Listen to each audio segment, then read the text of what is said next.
Halo semua, pada video kali ini kita akan belajar tentang Analytical Exposition Text. Kira-kira apa yang kalian tahu tentang Analytical Exposition Text? Nah, untuk mengetahui lebih mendalam seperti apa Analytical Exposition Text itu, silakan kalian simak video ini sampai tuntas ya. Apakah kamu pernah membaca kalimat atau tulisan yang berisi tentang opini atau pendapat?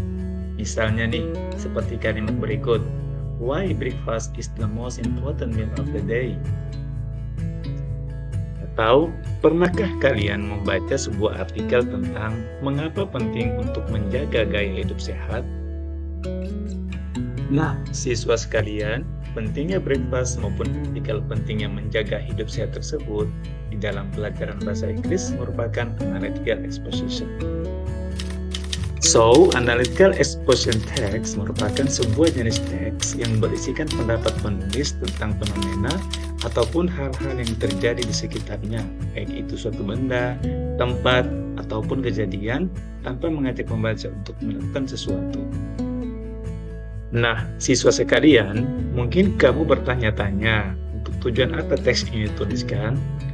Singkatnya, tujuan dari analytical exposition text yakni untuk meyakinkan pembaca bahwa topik yang dihadirkan adalah topik yang penting untuk dibahas.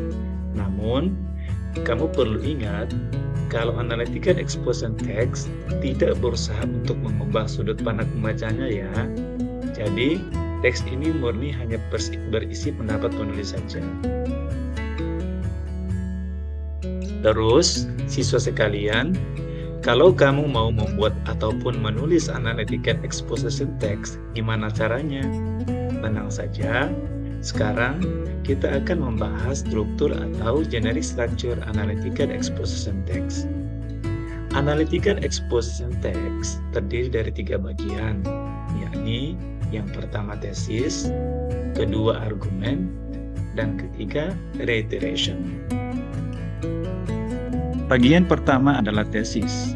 Tesis adalah bagian yang memberitahu pembaca tentang topik utama dan sudut pandang penulis. Tesis selalu bisa kamu temukan di paragraf pertama teks.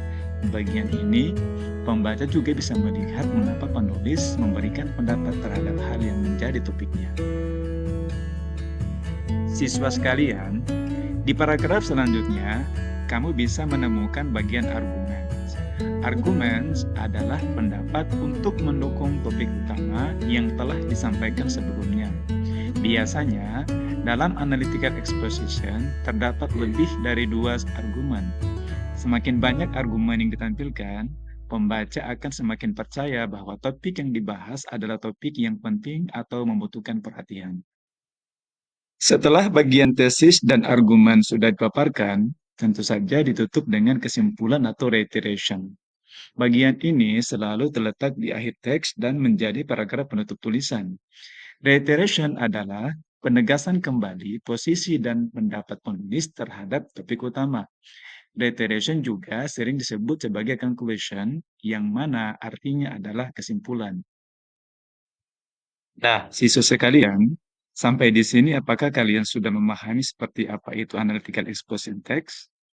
Siswa sekalian, untuk pembahasan seperti apa kaidah kebahasaan dan contoh-contoh analytical exposition text itu akan kita bahas pada video selanjutnya ya. Sampai jumpa pada video selanjutnya ya. Thank you for watching. Assalamualaikum warahmatullahi wabarakatuh.